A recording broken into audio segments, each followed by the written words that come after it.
Pinabulaanan ng Philippine Coast Guard ang inilathala ng Chinese Embassy na isang Pilipinong mangingisda na na-stranded sa karagatan ang umano ay tinulungan ng Chinese Navy.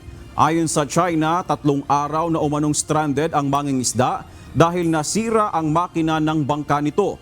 Naghatid pa nila ng pagkain ng Chinese Navy at na-coordinate na sa PCG ang pangyayari.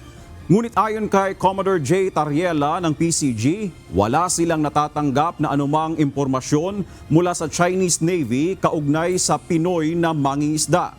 Katunayan, nailigtas ang mangingisda sa tulong ng payaw o floating aggregate device kasunod ang pagsundo ng isang motherboat. Ang 3 araw na stranded na claim ng China ay hindi anya totoo.